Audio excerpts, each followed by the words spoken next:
So today we're going to go through permissions, roles, user policies, and user groups, and we'll start with a brief overview of each of these.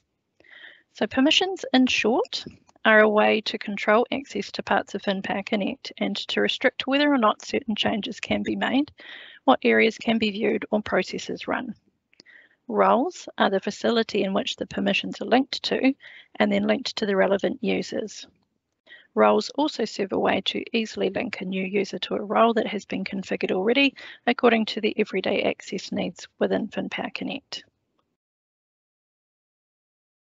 User groups are a way of grouping similar users together and applying filters to those groups.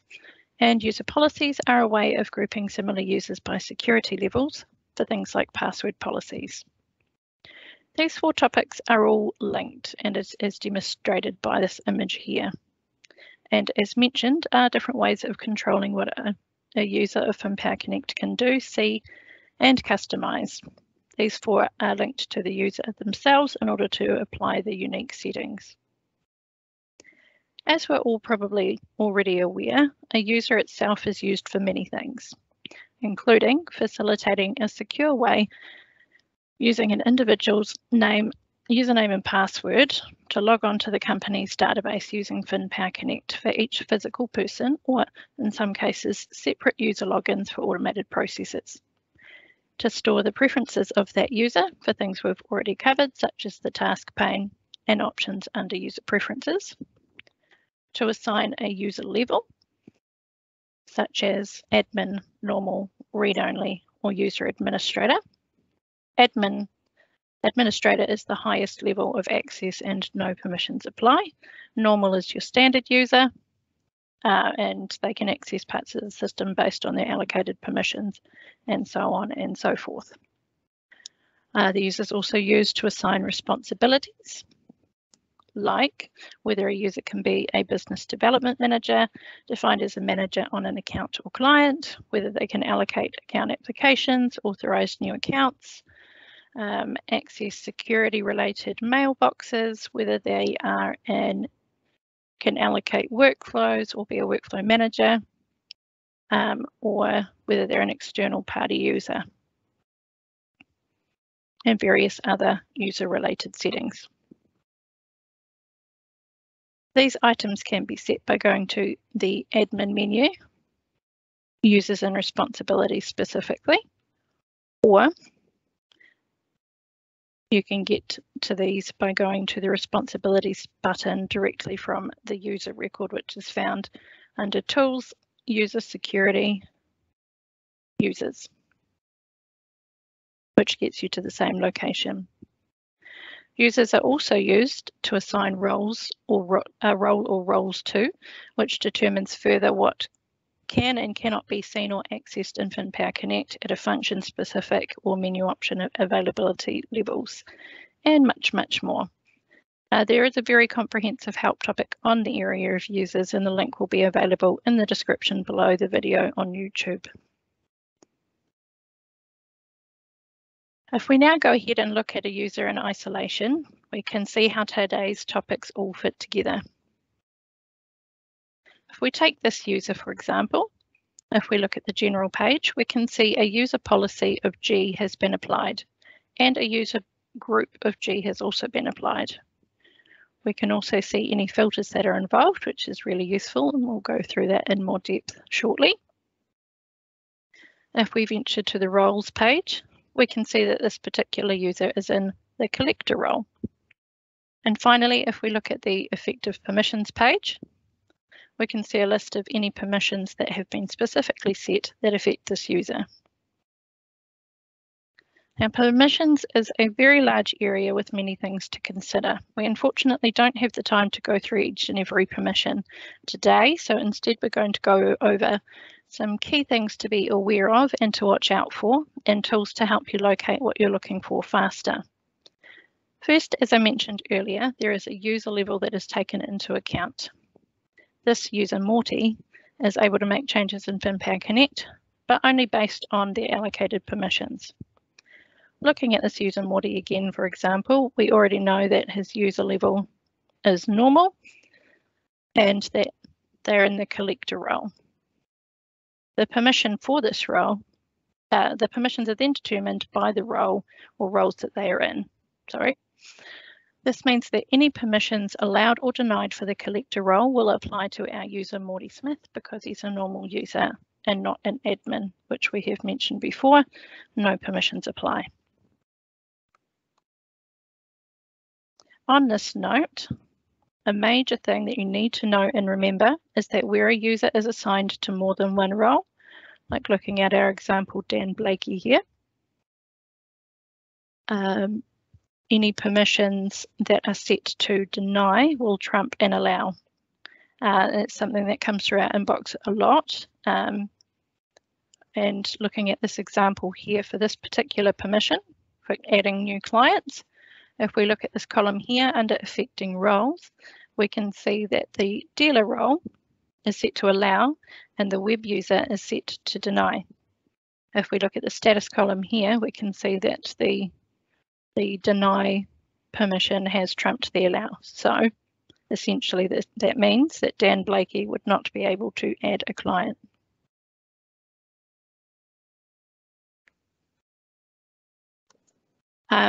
Again, it's important to note that the top user level of administrator does not have any permissions applied, so that user level should be used with caution and is largely used for system administration purposes. There is one exception to this rule, and that is VinPower Connect Cloud, where it is possible to restrict certain things from a user with administrator privileges, which we'll go over when we get to that section. Now we're going to have a little look at how permissions are structured in general and how to find them. So, to locate the permissions, we use the Permissions Explorer, which I'm sure you're all familiar with, which is found under the Tools menu, User Security and Permissions. The Permissions Explorer can look a little bit daunting, so the aim is to demystify it a bit and break it down. All permissions follow a structure, and once you understand the structure of these, they're relatively easy to follow. You'll see here that there is a folder structure down the left-hand side.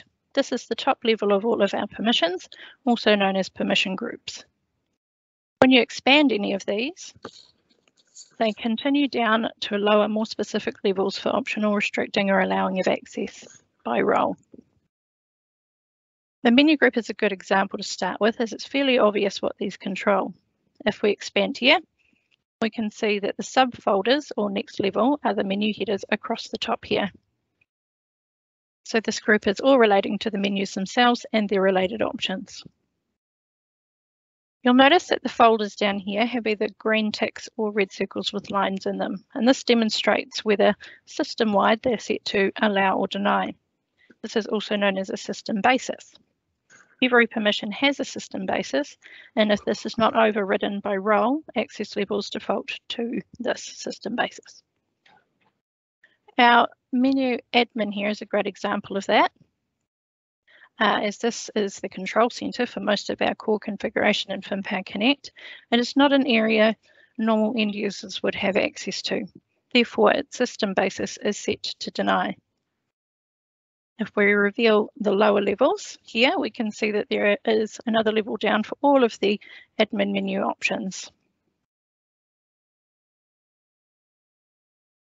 which on a case-by-case basis can be set to allow for a role if this is appropriate. To do this, you would simply click on the relevant permission and click allow for that role, as I've done here with dealer.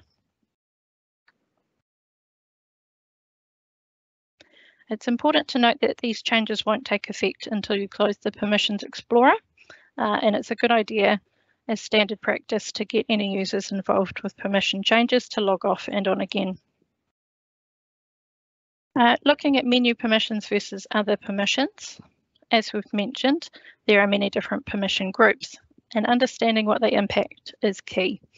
Menu permissions will stop a menu and/or menu option from being shown, but won't restrict the function or process behind it necessarily.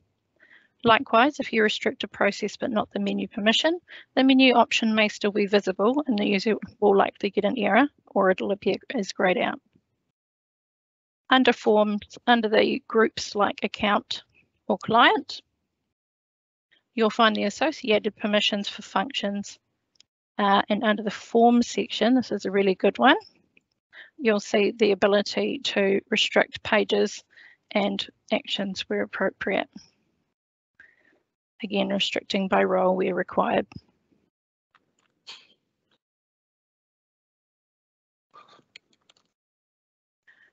Often the easiest way to locate permissions is to use a keyword search up the top here. I've pre-prepared an example as shown in this image here using the keyword of refund. So using keywords helps to locate potentially relevant permissions much faster. The key with this search is to keep it simple, thinking about the general labeling within FinPower Connect in order to find the relevant permissions. This example of refund, you'll notice, returns the following. We've got menu permissions, as highlighted in blue. These, as already mentioned, already allow or deny access to menu options. In the case of refunds, this means that there is the permission menu.transaction.account refund. It's also important to note these dots represent our little levels. So menu being the highest, filtering down to transaction, and then down to account refund. This permission will cause this option to be displayed and available if allowed, or omitted from the menu the user sees if denied. The higher level permission of menu.transaction decides whether the user is able to see the entire transaction menu at all. Next, we have the account level function permissions for refunds. These permissions control functional abilities relating to refunds from the account and gives the flexibility to allow or deny refunds overall using the higher level account.refund permission, or at the next level down, allowing or denying either manual allocations or refunds that would take in account over the agreed credit limit by allowing or denying the permission account.refund.over credit limit. The next one is a new one that relates to the new banking interface, and so things like Zepto, and this particular permission controls whether a user is able to send a refund automatically via the banking interface. And a user-defined permission has also been returned. So you can see here our demonstration database has a user-defined permission relating to elements with a description of refund authorization. The descriptions are really good at telling you what the permissions will actually affect as well, so it's a good point to note. User-defined permissions are explicitly used by things like scripts, documents, and workflow types, where they need to be defined and will be explained shortly. Another way to find permissions is to locate them on a form. So if we have a look at this example here, if we right-click on the form header up here and go to Special, down here we have Locate in Permissions Explorer. That can be really, really quick and handy. So if we click on that, it'll launch the Permissions Explorer and take us straight to the Client section. It's one of those things about FinPower Connect that quite a few users just have no idea is even there. Coming back to user-defined permissions, as mentioned, they can be used to secure objects such as scripts, documents, and workflow types. This here is a very basic example. Looking at a script on the permission page, you can optionally use a permission key to restrict running of the script. Now you can either use one of the standard built-in permissions that you've got configured already and it'll apply the same role-based permission, or you can create your user-defined one here. Just for the demonstration purposes, I've used that same one we had from our previous example. The grid below again will reflect exactly how that's going to impact your roles and from there your users. I also want to point out the setting up here, running with administrator permission.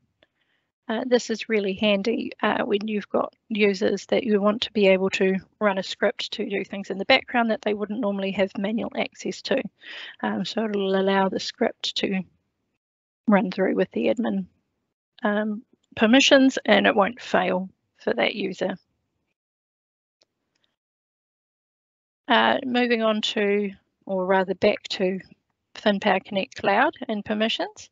This is a slightly more complex area. There is a cloud section here, which you can optionally restrict certain forms within Power Connect Cloud, but you can also do things in other ways, like going to the cloud configuration settings. A good example is the reporting page here. You can, like a user-defined permission, select any of the existing permissions and control access that way. It is these ones here that will still restrict it for administrators, so that's something to be aware of. You can also, at a widget level, somewhere, define permissions as well. So that's all I've got specifically for the Permissions Explorer for now.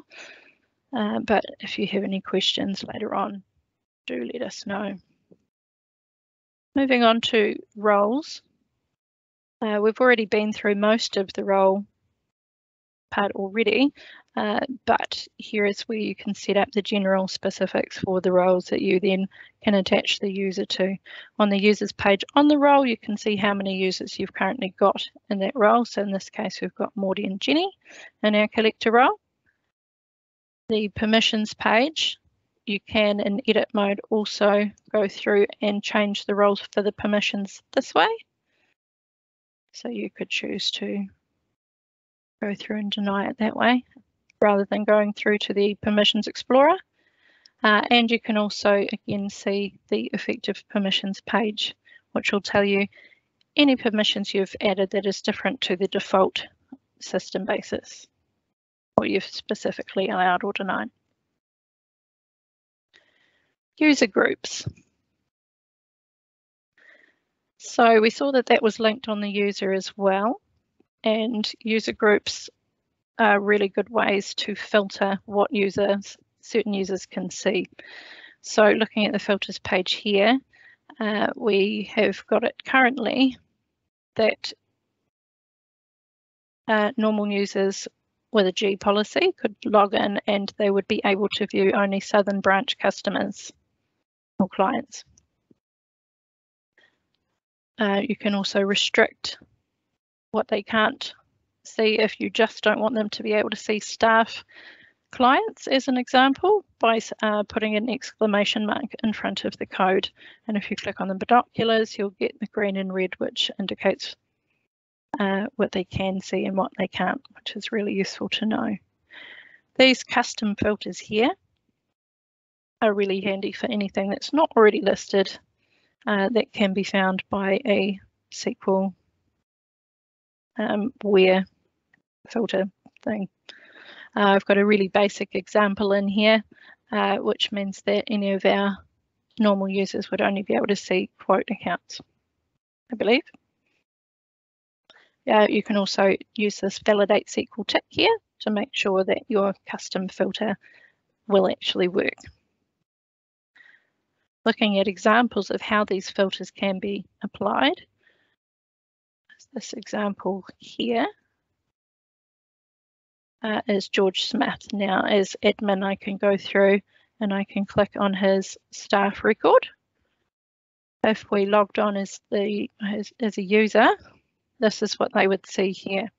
So we've got a warning that says filtered out, and I really wanted to show this example because on our user group, we have chosen to exclude clients that are of the group staff, but we haven't catered for it down in the account filters. So you really got to think about overall what you need them to be able to see or access, because currently this user can look up the staff account, but they can't see the staff member. So you'd also want to make sure you catered for that, as mentioned. This is what I've already just been over. So if you went to if that user went to click on the hyperlink for that client, they would get the error message here. You do not have permission to view this client, which is good. But again, in that situation, you probably wouldn't want them to see the account either. And finally, moving on to user policies, which again we saw was linked to our user. This controls a various amount of security-based settings, so you can choose whether they're able to access the Windows desktop application or whether they can only access cloud and web services, whether they have business layer access, etc. The password policy is really important, so you could have multiple user policies based on their role or why you'd want different password criteria. I'm not sure, but perhaps there is reasoning out there. But you can choose whether to force strong passwords, how long your lockouts are, and all that security related settings here. And event logging. This one is quite key because in one of the database upgrades it was logging absolutely everything. You probably don't want to log in every single successful login, so it's a really good area to review. And again, it's a good way of grouping certain users for different access levels. So that's the end of the session.